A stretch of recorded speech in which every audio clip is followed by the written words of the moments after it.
I gave myself a good understanding of what is thought to be usual within a music video before beginning my piece, particularly focusing on Godwin's theory. However, although elements of these codes and conventions have been included, I did choose to deviate away from a few, feeling that this would be more beneficial in making my video unique in itself. For example, this theory argues that the female performer is frequently objectified principally for display purposes, often through a combination of camera work and editing, with body shots emphasizing a sexualized treatment of a star. This was not included in my video, aiming to prove that this is not necessary in increasing sales of music.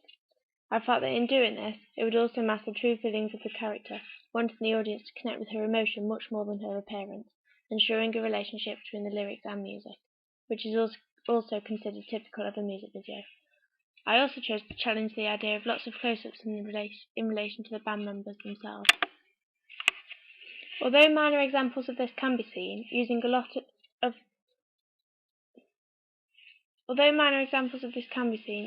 lot as record companies are thought to demand, I felt would interrupt the story shown through the other characters. Knowing that the band seemed to present themselves as being laid back and having a slightly cocky approach, therefore feeling no need to attempt to be noticed by the audience. This may also ruin their appearance and representation of themselves that they have already given.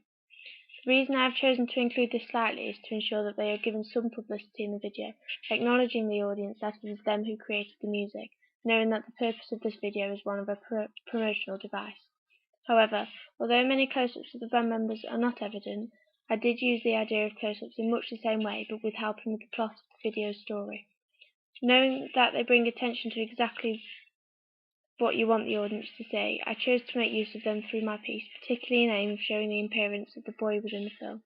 Godwin explains that there is almost always a relationship between the lyrics and visuals. I aimed to ensure that this was true to some extent, but did not want this to be too obvious, as this would not allow for the audience to question or attempt to work out what is going on, which I felt was important in keeping them intrigued. The most obvious link in which I made to the lyrics I felt was the red room, as the lyrics suggested that the person's counterpoint is behind a red door, which I felt was effectively portrayed with the use of close-ups on the girl, showing sadness in her emotion.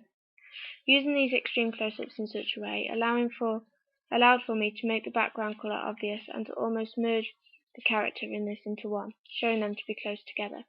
This extreme close-up only showed the bottom part of her face, along with the girl's hand. Although this seems an unusual shot, it was purposely done in aim of showing only certain information. The lips of the girl and nails were also seen to be covered in red, helping to exaggerate the colour and relationship to the lyrics. I felt that it was an important line to the song to link to, as this was the most influential line in the music, helping to cleverly show the emptiness that the characters feel, also using the colour red to help represent sadness and death in this way.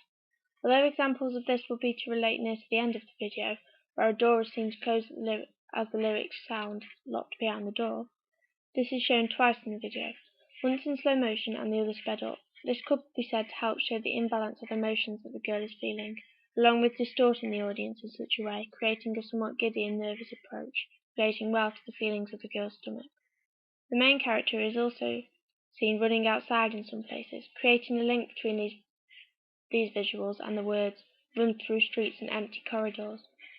In much the same way, Godwin explains how the music and visuals will illustrate, amplify, or contradict the music in terms of the tempo and speed here.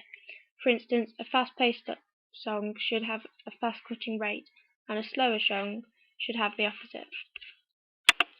I felt that this was important in creating a successful video, allowing a further exaggeration of the song's beat and rhythm, therefore allowing more enjoyment from this, leading to further sales.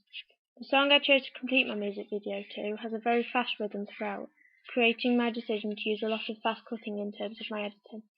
As well as this, I also felt it would be beneficial to use a lot of slow motion, contradicting the music's tempo effectively.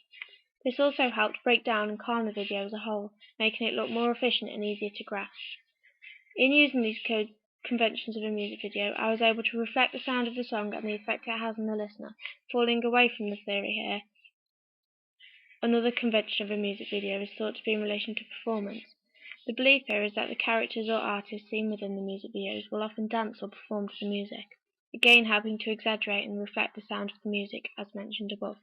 However, due to my video taking an indie and individual style, I chose to focus on a vague storyline rather than to concentrate on this, much like the band have done in their previous videos.